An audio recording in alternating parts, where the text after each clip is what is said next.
Let's talk about episodes 8 and 9. Chris is obviously the drama. Chris is just a very miserable person. That is what I got from these two episodes. A crash out, insecure, but also thinks that speaking his mind is the only way to go when it's clear to me and most people in that room that he's crashing out and looking like a weirdo and a loser. That's how Chris came across in these two episodes to me. So we're going to start with him. I just made that video last week. One of his exes was coming out talking shit about him.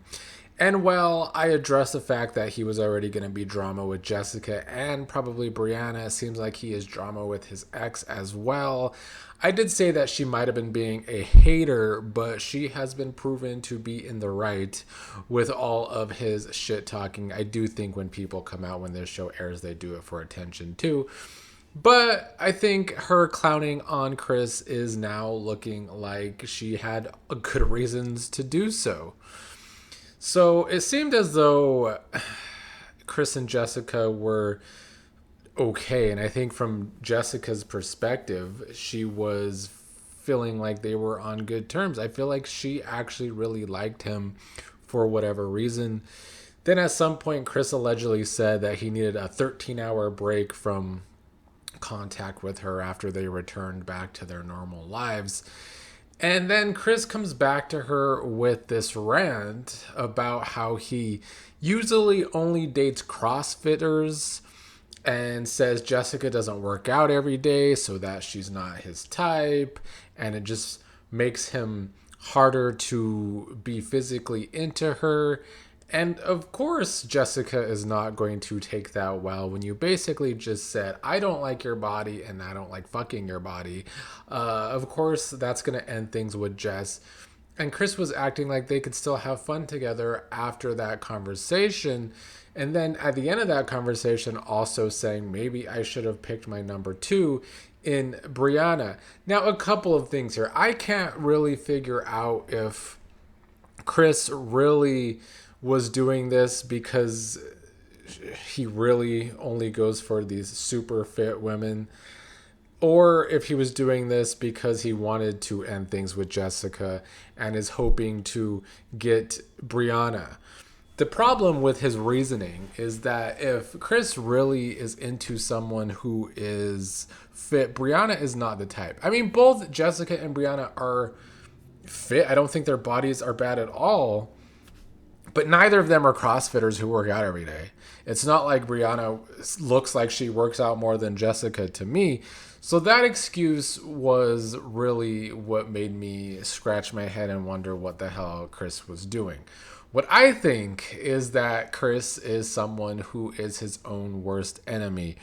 He, I think, is insecure. A lot of people on this show online making fun of his height. And I think that maybe has something to do with it. Chris is like one of the big examples of like one of those people that listen to a lot of dating advice on the internet, whether you want to say it's the red pill or whatever.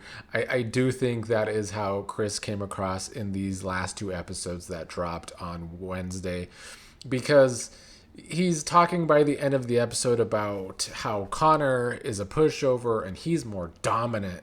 He's telling that to Brianna when they're all at this get together after the women have been clowning on him all night, especially Amber. Amber telling Chris he's never going to find another doctor. And I think Amber's probably right about that.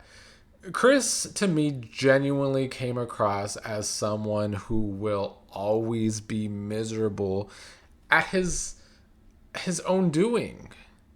Like, I think he was with someone that was really into him.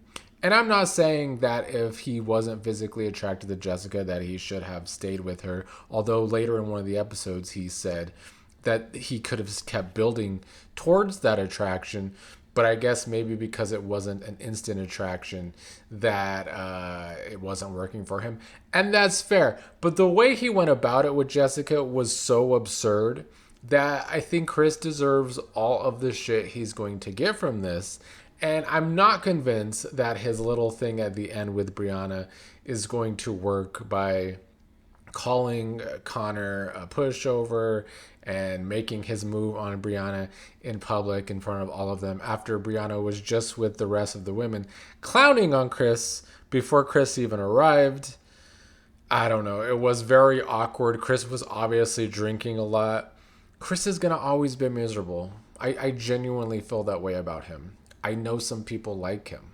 I know there's more people out there like him. A lot of people are their own worst enemies. They don't actually value relationships and value people for being people. They are either just all about obviously wanting sex, and maybe that's his MO. I don't know. Or maybe Chris likes the chase. I don't know. To me, he just seems like one of those classic hot messes who will never be happy with someone else because he's not happy with himself. The fact that he went to a strip club after him and Jessica broke up, I see that behavior in people sometimes, and I know the type of person that they are. They cannot be happy with other people because they're not happy with themselves. Chris is that type of person, and we'll see how Brianna handles him in the next episode, or if it hurts her and Connor. I mean, I don't even like her and Connor together in the first place. I talked about that in my last video. I don't really feel like harping on it again. I talked a lot about Alex in my last video too, and he didn't really do himself any favors in these next two episodes of the season, where he was just coming across as more of a scam artist. I do think Alex is probably one of the bigger scam artists this season. And not just the type of scam artist that comes on this show just to try and become an influencer, which is exactly what he's doing. I mean, a lot of people come on this show for clout. And I do think he's doing that too. But it seems like Alex is a scammer in his everyday life. All these jobs he can supposedly go from job to job. It's just very questionable the way he moves and the way he talks, and their argument about the water bottles in the fridge, moving the water bottles, how she allegedly didn't like his folding, even though he only did it once.